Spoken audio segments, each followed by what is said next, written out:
Baga jala bultii guyyaa yaadannoo guyyaa dhaloota gooftaa Yesuusiin nu ga'e jechuun barbaada. Egaa akka biiroo daldala Oromiyaatti ayyaanni innaa dhufu qophii adda addaa ni taasisna. Qophiiwwan kana keessaa inni gurguddaan hojiiwwan lama hojjechuudhaaf kan qophii goonu. Inni tokko dhiyeessiiwwan hawaasni keenya yeroo ayyaanni dhufu wanti inni fayyadamu ni dabala waan ta'eef dhiyeessiiwwan saffisiisuu, dhiyeessiiwwan akka iddoo isaan barbaadanitti dhiyeenyaan akka argamu gochuudha. Inni lammaffaan immoo dhimma hojii to'annoo fi hordoffiidha kan nuti goonu jechuudha.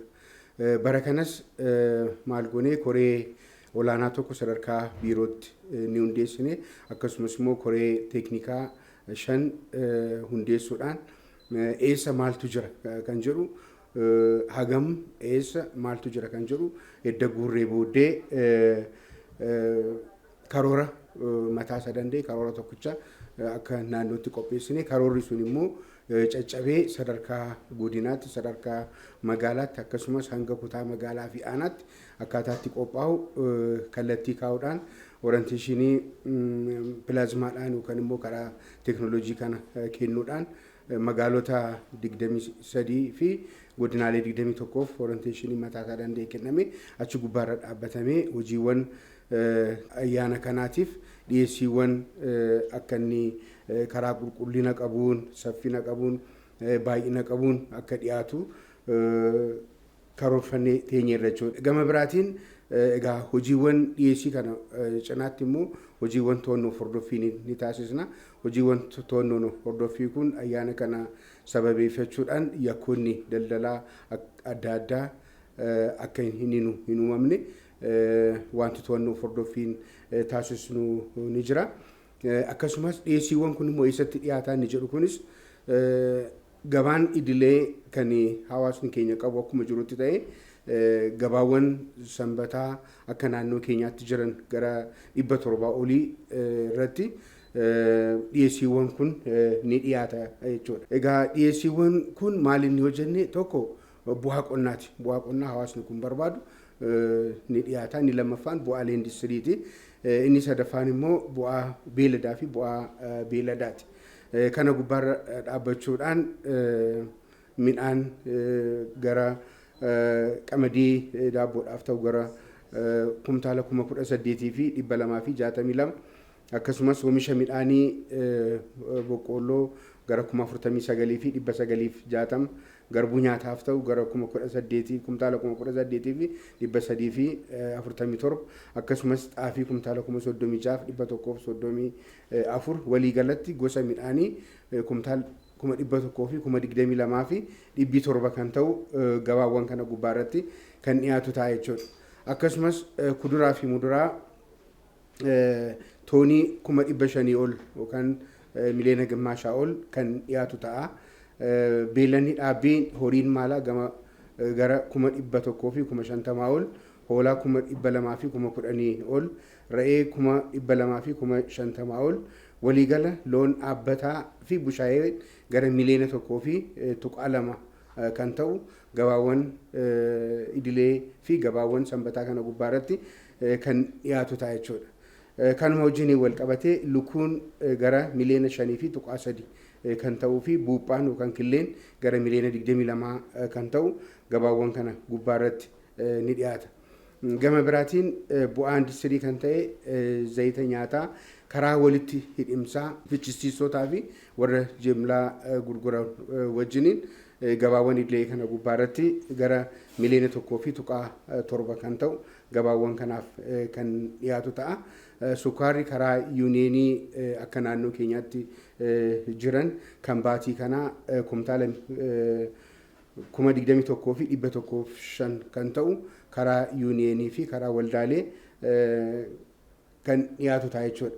Akkasumas daakuu qamadii kumtaala 31,000 fi 666 kan ta'u gabaawwan sanbataa kana gubbaarratti gatii madaalawaa ta'een dhiyaachuutii akkaataatti danda'u warra waldaa oomishtoota daakuu fi bu'aa daakuu kan wajjin dubbachuudhaan gatii madaalawaadhaan konteenarii yookaan kiiloo 5 kaasee hanga kiiloo 50tti namni kan barbaade fayyadamaan kan barbaade akka inni fayyadamu gochuudhaaf isaan kana waliin dubbachuudhaan karaa saffina qabuun karaa qulqullina qabuu fi baay'ina qabuun akka inni dhiyaatu irratti walii galameera jechuudha. Gama hojii to'annoo hordoffii wajjiniin wal qabatee sirna gabaa kana irratti wantoota hudhaa ta'an tokko tokko akka isaan hin jirree fi asuma dursa irratti qophaa'uudhaaf gabaa ayyaanaa bara kana gubbaa irratti karaa seera qabeessa ta'een akka inni adeemsifamu gochoota seera maleessa ta'an dhorkuudhaaf yookaan immoo to'achuudhaaf ni hojjetama. Akkasumas darbiinsa karaa yookaan immoo keellaawwan adda addaa gubbaa irratti oomishni oomishame kun gara gabaawwan nitti ennaa socho'u gara jiddu galeessaattis kan dhufu wajjiniin wal qabatee keellaan akka hin jiraannee fi yoo jiraates dhimma nageenyaa qofaaf ta'ee garuu namoonni oomisha kana gara jiddu galeessaatti fidan gara barbaadamutti warri fidan akka hin daangeffamne qaama dhimmisaa ilaalu wajjiniin waliin dubbachuudhaan karaa saffina qabuun karaa rakkoo maleessaan akka inni gara jiddu galeessaatti gara barbaadamutti akka inni deemu qaama dhimmi ilaalu wajjiniin kan waliin dubbanne ta'uudha. Gama biraatiin gabaa idilees gubbaa irratti wantoonni daldalamu karaa seera qabeessa ta'een wanti bitamu wanti gurguramu karaa nagahee itti cehuu danda'u karaa qindoomina qabuun qaamota dhimmi ilaalu dhimmamtoota wajjiniin kan hojjetamu ta'a.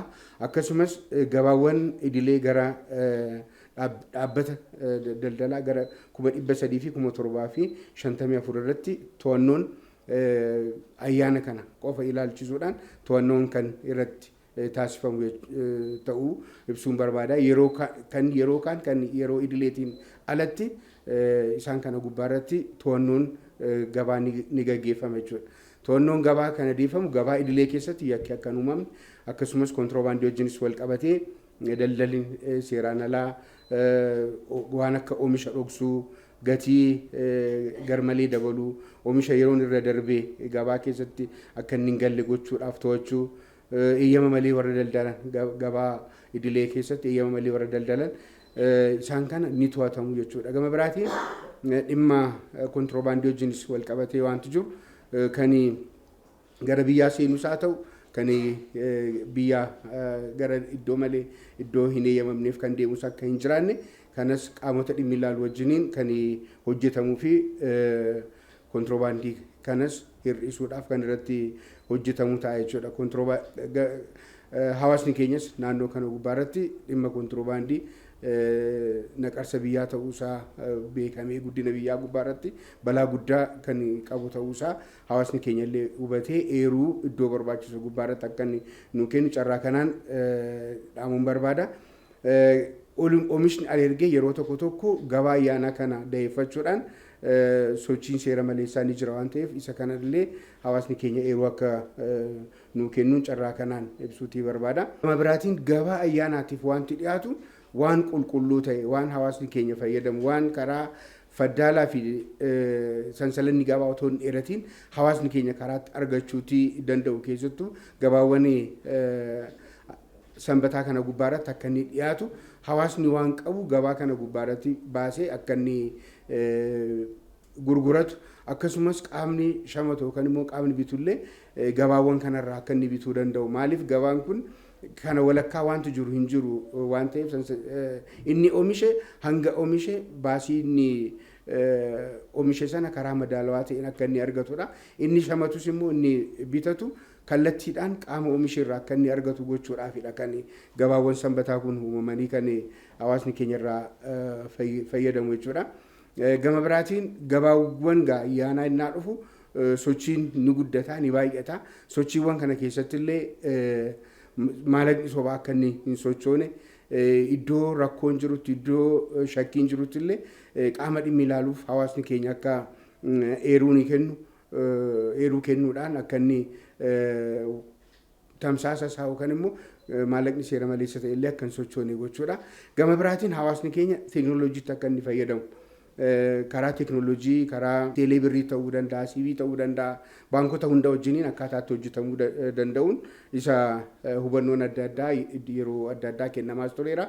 Ammas carraa kanaan hawaasni keenya teekinooloojii kanatti akka fayyadamu carraa kanaan dabarsuutiin barbaada. Gama biraatiin iddoowwan gabaa qulqulluu ta'ee fi kan nama hawwatu wanti gabaa gubbaarrattis dhiyaatu qulqullinaan hawaasa keenya bira akka ga'u. Gama biraatiin gabaan sanbataa kanaa ol baay'achuu akka qabuu fi irratti hojjetamaatii jira.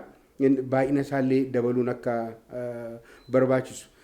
Gama biraatiin yeroo ayyaanni dhufu akkuma kan naannoo keenyaatti agarsiisni daldalaa fi baazaariiwwan adda addaa ni jiru. Isaan kunillee karaa qajeelfama isaa eegeen, karaa sirna isaa eegeen ulaagaa guutuu qabu guutee qulqullinaan gatii madaalawaadhaan heeyyama daldalaa qabachuudhaan kan hojjetamu ta'a. Asirratti illee qaamni sadarkaadhaan jiru sirna kan qajeelfama gabaawwan kanaa kan agarsiisa daldalaas haa ta'u kan baazaarii akka inni karaa seera qabeessa ta'e adeemsifamu kan irratti hojjetamu ta'a.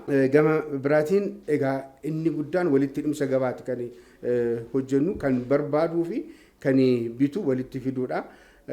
Kanaaf isa kana gubbaarratti karaa tasgabbii qabuun wanti hundi keessattuu oomishni bu'aan qonnaa haala gaariidhaan ni jira waan ta'eef hawaasni keenya karaa tasgabbii qabuun ayyaana kana akka dabarsu kan hojjetamu ta'a jechuudha.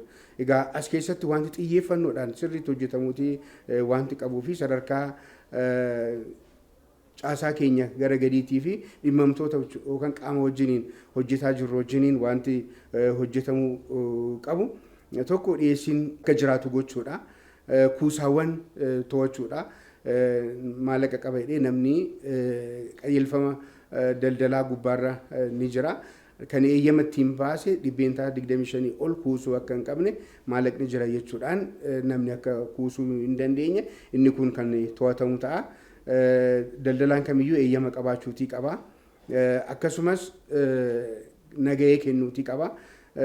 Gama biraatiin waan ittiin safaramu safartuuwwan kan jajjaboos haa ta'u kan dhangala'u istaandardii isaa karaa eeggateen waan guutuu ta'e kiiloo tokko jechuun hagam akka ta'e ni beekama. Leetira tokko jechuunis hagam akka ta'e ni beekama. Isa kana karaa guutuu ta'een waan sirrii ta'een akka hawaasni keenya fayyadamu inni gurgurus karaa qulqullummaa qabuun akka inni gurguru inni bitullee kan akka sirriitti ilaaluudha.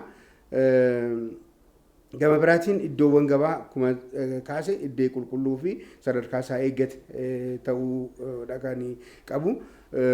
Dhuma gubbaarratti egaa ayyaanni kun ayyaana hunda keenyaati.